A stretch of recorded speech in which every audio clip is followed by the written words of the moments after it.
Ada peristiwa besar kalau menurut kami karena datanya menjadi satu berbasis AI. Kita tidak ada yang bisa lari dari situ dan mulai dibersihkan oleh AI. Bayangkan, data pemerintah, pajak, UMKM, bansos, hingga subsidi mulai disatukan dalam satu sistem berbasis AI. Pemerintah menyebut sekitar 80% sistem GovTech telah terkoneksi, bahkan data dari 8 kementerian dan lembaga utama sudah mulai terintegrasi dalam satu sistem. Ini bukan sekadar proyek teknologi biasa. Kalau sistem ini berjalan, pemerintah bisa memperkuat tata kelola, meningkatkan penerimaan negara, memperbaiki pelayanan publik, dan membuat bansos lebih tepat sasaran. Tapi, di sisi lain, ada pertanyaan besar, apakah artificial intelligence akan membuat negara lebih efisien atau justru membuat data rakyat semakin diawasi? Inilah yang akan kita bahas di Artileri.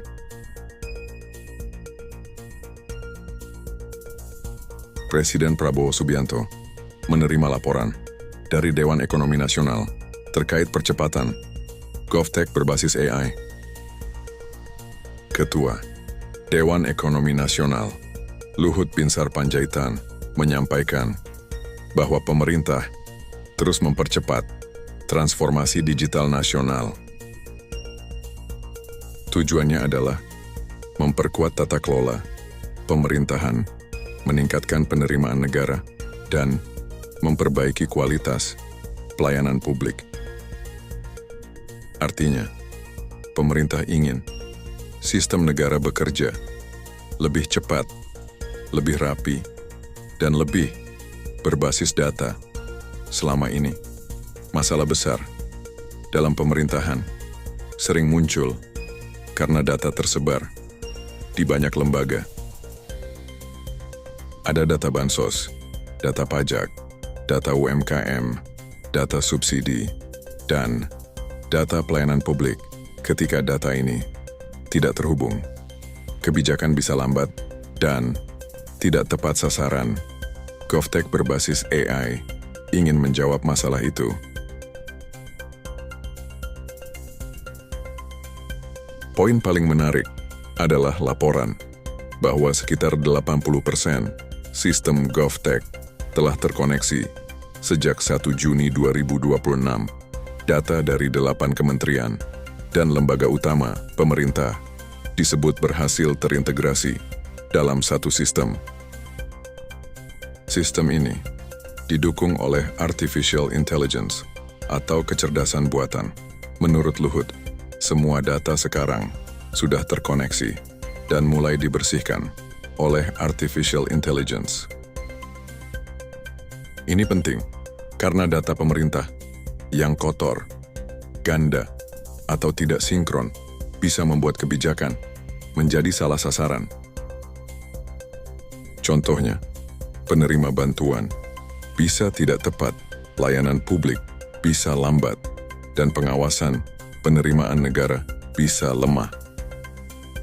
Dengan artificial intelligence, pemerintah berharap data bisa dibaca lebih cepat, dibersihkan lebih rapi, dan digunakan untuk mengambil keputusan yang lebih tepat. Luhut juga memberi contoh penggunaan teknologi face recognition. Menurutnya, face recognition bisa membantu menjawab masalah sanggah dalam waktu sangat cepat. Ini menunjukkan bahwa artificial intelligence tidak hanya dipakai untuk menyimpan data, tetapi juga untuk memverifikasi identitas dan mempercepat proses administrasi. Dalam pelayanan publik, masalah identitas sering menjadi hambatan. Data bisa berbeda, nama bisa tidak cocok, nomor identitas bisa bermasalah, atau penerima bantuan bisa tertukar. Kalau sistem digital dan artificial intelligence berjalan baik, proses seperti ini bisa dipercepat, namun teknologi seperti face recognition juga harus dijalankan dengan hati-hati. Karena ini menyangkut data pribadi rakyat, efisiensi penting, tetapi perlindungan data juga harus menjadi prioritas.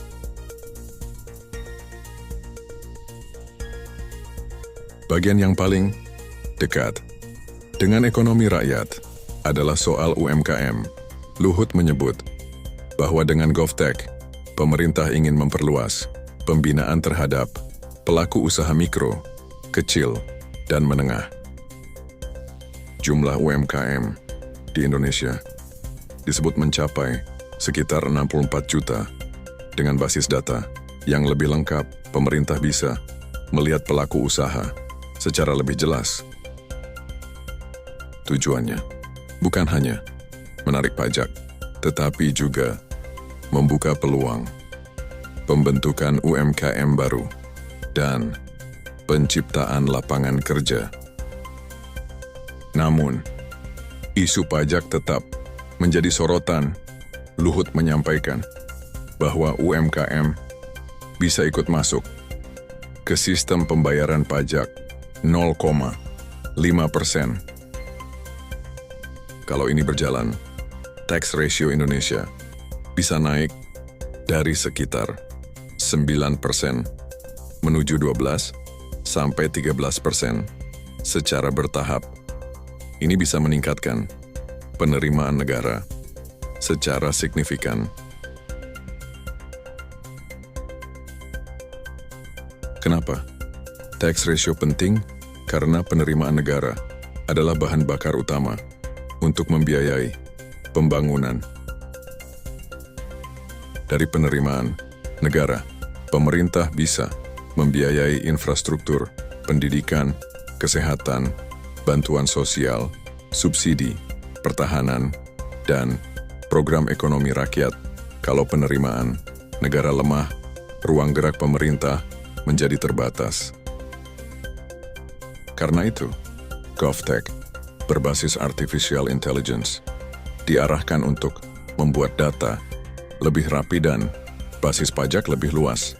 Tapi perlu dicatat, memperluas basis pajak harus dilakukan dengan hati-hati. UMKM jangan hanya dilihat sebagai objek pajak, mereka juga harus dibina, difasilitasi, dan dibantu naik kelas. Kalau UMKM tumbuh, lapangan kerja bertambah, ekonomi lokal bergerak, dan penerimaan negara bisa meningkat secara lebih sehat.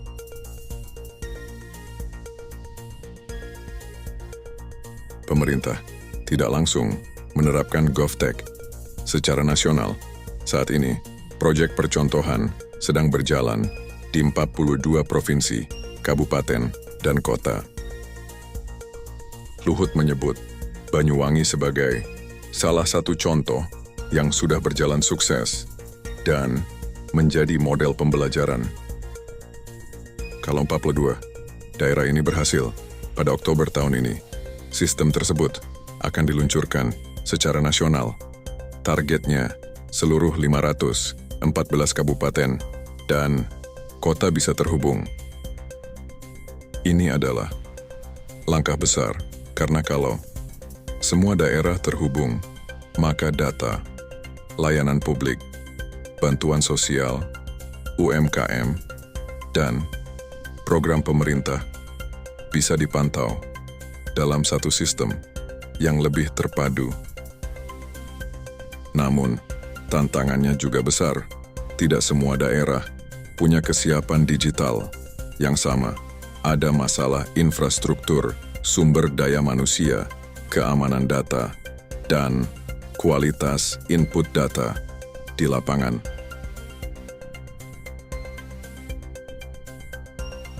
Salah satu bagian paling penting dari transformasi ini adalah digital single ID. Luhut menyampaikan bahwa pemerintah menargetkan digital single ID mulai hadir pada akhir tahun ini. Dengan identitas digital terpadu yang didukung artificial intelligence, penyaluran bansos, dan transfer langsung pemerintah diharapkan lebih tepat sasaran. Ini sangat penting bagi rakyat karena selama ini masalah bansos sering terjadi karena data tidak akurat. Ada yang berhak tetapi tidak menerima, ada yang tidak layak tetapi masuk daftar penerima. Dengan digital single ID, pemerintah ingin bantuan langsung diberikan kepada orang yang benar-benar membutuhkan. Luhut juga menyebut bahwa subsidi ke depan tidak lagi diarahkan ke barang, tetapi langsung kepada penerima. Kalau ini berhasil, anggaran bisa lebih hemat dan manfaat bisa lebih tepat.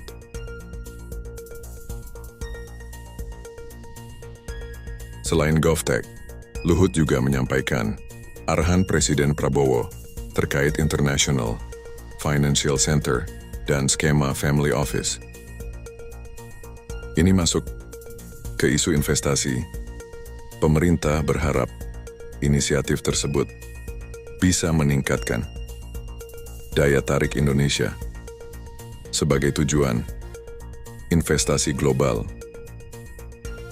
Dalam dunia modern, investor tidak hanya melihat sumber daya alam atau jumlah penduduk. Investor juga melihat kepastian sistem, kecepatan layanan, kualitas data, dan tata kelola negara.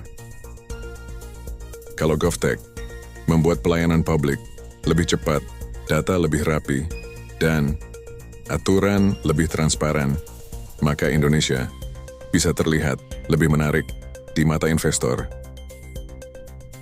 Namun, kepercayaan investor tidak cukup dibangun dari teknologi saja, dibutuhkan kepastian hukum, keamanan data, stabilitas politik, dan konsistensi kebijakan. Disinilah GovTech harus menjadi fondasi, bukan sekadar proyek digital.